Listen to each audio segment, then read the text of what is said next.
for me, we've all done better from all of this. Whether you stayed on the PGA Tour or you left, we have all benefited from this. And I've been on the record saying this a lot. It means a lot to me because it's a tradition in the tournament to show respect to those great players who've played in the game before. And, when a man has served his term, he must be forgiven. He must go ahead now and live his life. If you had to judge everybody and say, well, I'm not playing with him because I don't like this, I don't think he'll play again unless he can really play well. Probably not, but he'll learn. He's not stupid. He didn't get where he was being done.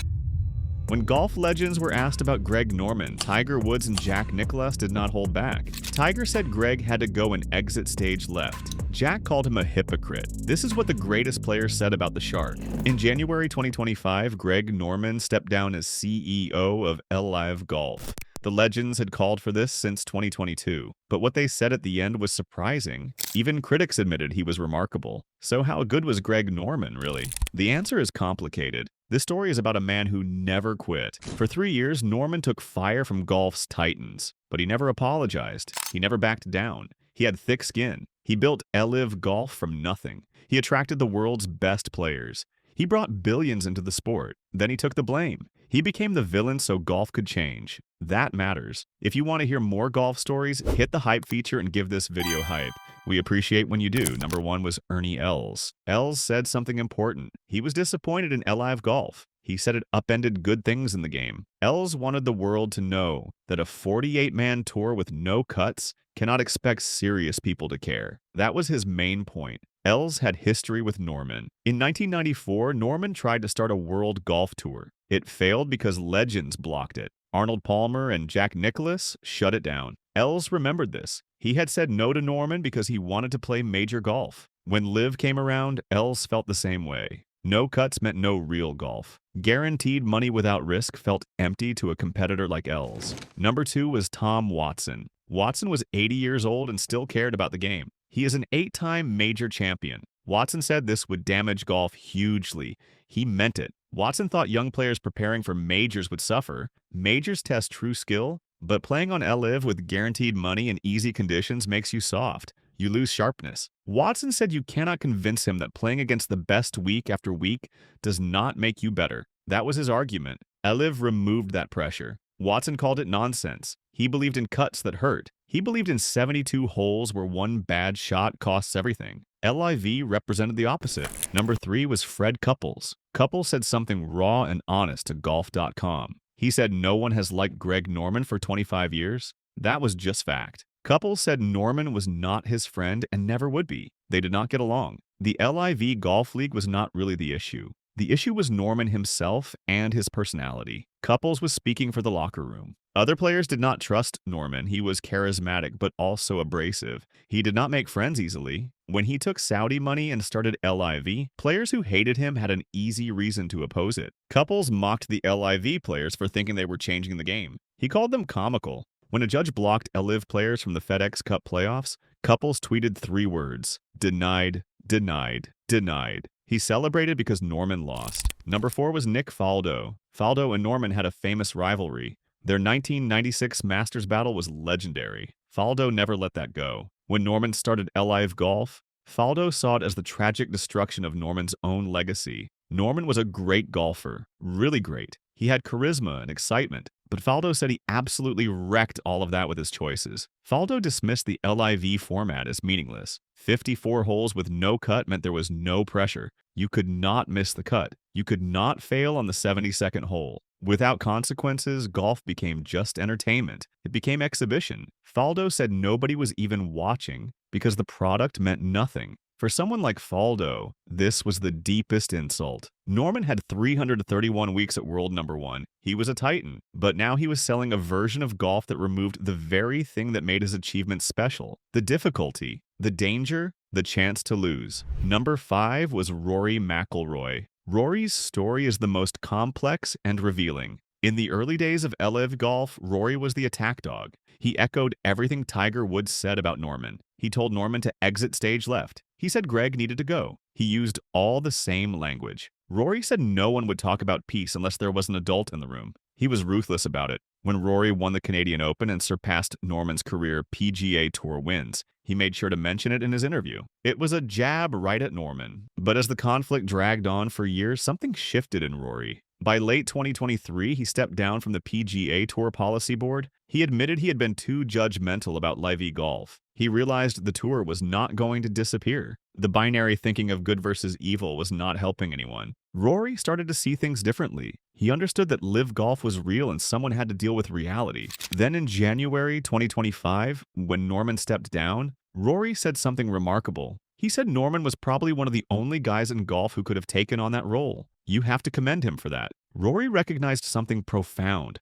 Launching a rival league requires a specific kind of person. Someone who can be hated by everyone. Someone willing to be the villain. Someone with thick skin to absorb constant criticism. Greg Norman was that person. He took the flak. He got the league off the ground. And Rory, his old enemy, finally admitted you have to respect that. Rory even said Scott O'Neill was a good choice to replace him. O'Neill had credentials and experience running sports leagues. O'Neill was the adult in the room. LIV Golf had matured into an established entity needing professional management. Rory validated all of this. In the end, Rory viewed Norman not as a monster, but as necessary. A battering ram that broke the system. Number 6 was Gary Player. Player comes from the generation of Palmer and Nicklaus. He is part of the big three. Player sees golf history in a specific way, and his view of Norman starts way back in the past. Player believed that Norman carried a vendetta. This word, vendetta, is crucial. It means more than business rivalry. It means bitterness. It means holding a grudge that never heals. In 1994, Norman tried to start his World Golf Tour. Palmer and Nicklaus blocked him. That was a humiliation that Norman felt deeply. Player believed Norman never got over it. He spent 30 years nursing that wound in silence. When the Saudis offered him capital to try again, it was not just business. It was about settling a score with the PGA Tour. It was about revenge and vindication. Player said he got along with Norman, but thought the bitterness had crept into his decisions. It was a pity. The tragedy was that the PGA Tour eventually adopted parts of Norman's vision. They created the World Golf Championships in 1999. They modernized the game. But Norman was not leading that effort. Someone else got the credit. So the vendetta was not about the idea itself. It was about who got to author the change. Number 7 was Jack Nicklaus. This is the saddest story in the saga. Nicklaus had mentored Norman for decades. They were friends and allies. Nicklaus had given him advice about course design, playing strategy, managing the weight of greatness. They spoke freely and openly. Norman looked up to him like a son. But in 2022, something fundamental broke. The Saudis had wanted Jack Nicklaus first. They offered him more than $100 million to lead LIV Golf. Jack said no. He said he had to stay with the PGA Tour because he helped start it. That was his foundational identity. The tour was his creation, his legacy. He could not betray that even for vast wealth. When the public learned this, it changed everything about Norman. It meant Norman was the second choice, the backup, the guy willing to take the money when Jack refused. It framed Norman as mercenary and Jack as principled. Norman felt the sting deeply. He lashed out in anger. In an interview with the Washington Post, Norman called Jack a hypocrite. He said it plainly. 100% truth? Jack is a hypocrite. Norman claimed that Jack had told him privately that LIV Golf was good for the game. Jack had said if it was good for golf, it was good by him. Then Jack publicly opposed it. Norman accused him of flipping his position to protect his legacy. Norman told Jack to know what you said before you open your mouth. It was harsh. It was personal. It was the act of a drowning man. But calling Jack Nicklaus a hypocrite was a mistake. Jack is the most revered figure in golf history. You do not attack him. Not in front of the world.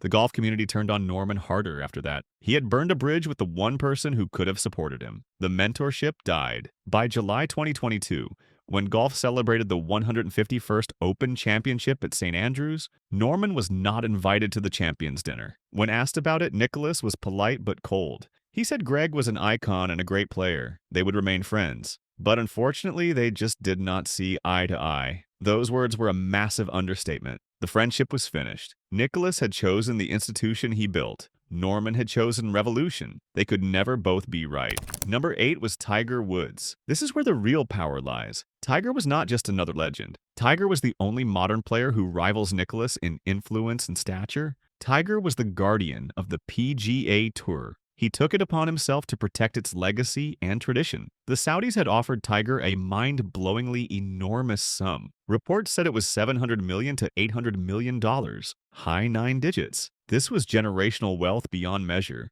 The kind of money that changes your family tree forever? Tiger said no. That refusal was the single most important endorsement the PGA Tour received. Tiger did not talk about business models. He talked about history. He talked about what Jack and Arnold did in 1968 when they broke away from the PGA of America and formed the modern tour. That was the founding moment. That was the sacred act. Tiger said he believed in legacies. He believed in major championships. He believed in big events. He believed in comparisons to historical figures of the past. All of those things required the context of the PGA Tour. LIV Golf, with 54 holes and no cuts, offered none of that. How could you be historic if the history had no weight? How could you be great if the competition was soft? Tiger's argument was airtight. The PGA Tour was not a business. It was a heritage trust, a meritocracy that separated the great from the ordinary. As the Civil War dragged on, Tiger identified Norman as the main obstacle to any peace. Norman's personal animosity made him unable to negotiate rationally.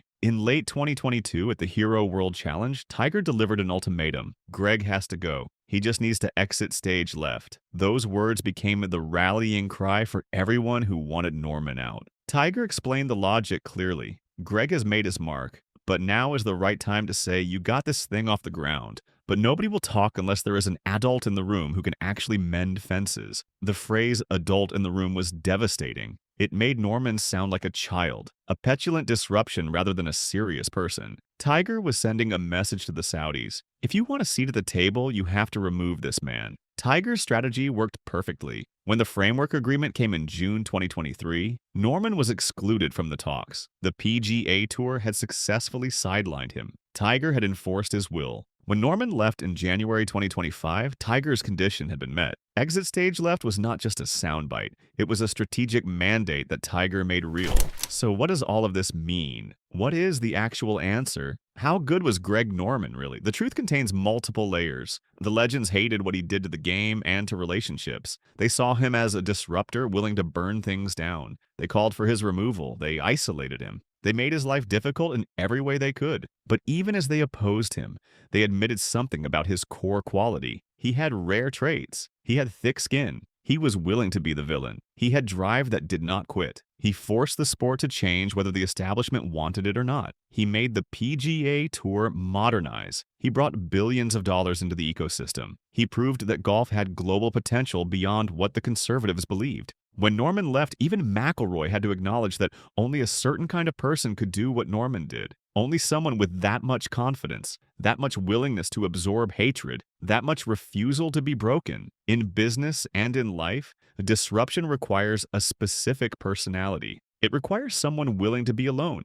Norman was that person. The irony is bitter. Norman succeeded at his mission. He broke the monopoly. He made the PGA Tour negotiate. He changed the landscape of professional golf forever. But the cost was friendship. The cost was respect within the fraternity of champions. He was wealthy but friendless. He was revolutionary but exiled. He was right about what needed to change but wrong about how to do it. And yet, as McIlroy finally understood, that might have been the only way. Maybe you cannot be the person who breaks the system and also the person who builds the new one. Maybe you cannot be the disruptor and the diplomat. Maybe someone like Norman, someone willing to be hated, had to come first. Then someone like Scott O'Neill, someone with credentials and peace, could come second.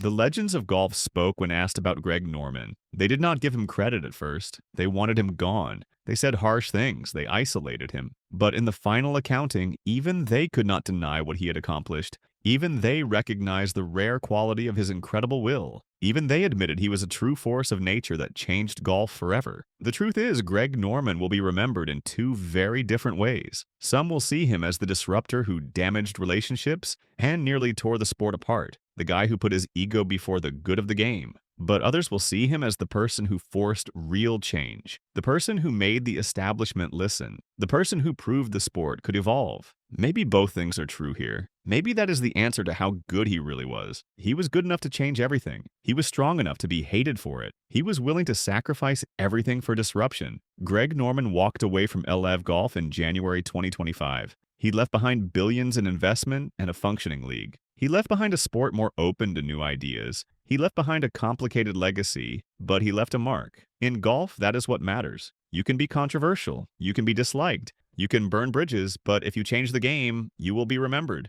Greg Norman will be remembered. The legends made sure of that.